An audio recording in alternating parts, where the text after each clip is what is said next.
Ma'am? Ma'am, good morning po, ma'am. Ma'am, Red Mendoza, okay. Red Mendoza from Manila. Hi ma'am, Red Mendoza po from Manila Times. Ma'am, ngayon po na hindi po kayo attend ng SONA this coming Monday, ano po ang inyong plano po sa Monday po ma'am? And yung di po ba yung pag-attend sa SONA is considered po ba a break from President Ferdinand Marcos po? No problem. Next question po, Ma'am Joyce. Ma'am, after ma'am, pagkatapos po nito ma'am, babalik po ba sa Davao or iko-continue po yung trabaho niyo po sa opisina niyo po sa Mandaluyong? Oo, after itong DepEd turnover, pupunta ako sa Office of the Vice President kasi meron kaming mga activities doon ngayong hapon. But VP, saan po Ma'am, kayo manonood ng SONA? saan po kayo manonood ng SONA, ma'am? Davao po ba? Dito. Ma'am, consider niya po ba break kayo ni ano wala Wait, sandali at bubuuin ko yung sentence. Dito ako sa Manila manonood ng SONA. Saan po ma'am? Sa office po nila? Hindi po wala pa nagawa yung aking schedule for Monday. So, pero ang sigurado ako ay nandito ako sa Manila. Ma'am, kamusta po yung relationship with PBBM? Kamusta naman po? Okay naman.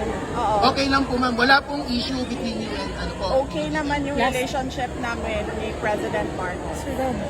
Last question po. Meron po bang possibility po na ma-hire niyo po yung inyong mga ilang undersecretary sa opisina po ninyo ma'am? Or That is a question na bagay kay Senator Angara kasi siya doon sa OVP. Yung mga nag-resign. Opo. Meron isa na Assistant Secretary na sasama siya sa akin sa Office of the Vice President because magkasama kami sa trabaho since 2007. Last question po. Yung sa conviction ni Franz Castro na ACT party list, I don't think I can say any more than kung ano yung nakalagay sa decision ng judge noon. Nakalagay doon, she is guilty and convicted of child abuse. Last question na po. Pili niyo po kay Sen Angara po na mga dapat tutukan priority ng DepEd po. Nabanggit ko kanina sa aking mga speech yung mga hindi pa natupad na mga pangarap natin para sa Department of Education.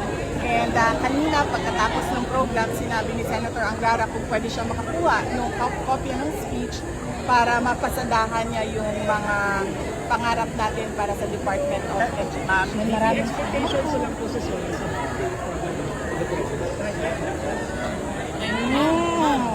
Ma'am, you're saying na parang wala ko in-expect. Sir Red. 80 million daw po fund para dun sa SONA Kasi coverage. para madami silang na-report sa desk.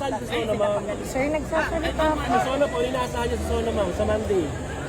Sa SONA sa Monday, meron niyang, mahaba yung explanation. Meron siya part 1. Part 1 yung DF, na sinabi ko, hindi kasi masyado ina-analyze ng malalim. Kailangan siya i-analyze ng malalim. Next question. Next question po. Sabi ko na, Pero ma'am, lawmakers are saying yung designated survivor po ninyo is, faceless. SONA coverage. Hindi ko nasagot kasi hindi ako part ng House of Representatives. Ma'am, moving forward na lang po, ano po ang mga tututukan ng OVP po na program? Yes. Saan po kayo consistent ng yung Brigada Eskwela kung mag-aero po ma'am? O hindi na po ba? Ay, tapos na. Kahapon. Meron po tayong national program sa kick-off ng Brigada Eskwela kahapon sa Municipality of Carmen sa province of Cebu. Ma'am, priority sectors po na tututukan ng OVP moving forward po. Yes, oo. Hinahanap natin yung mga underserved na mga areas doon sa iba't ibang satellite offices natin. Siyempre, nandyan pa rin yung para sa kababaihan, para sa kabataan, at para sa LGBT and senior citizens natin. Last question po.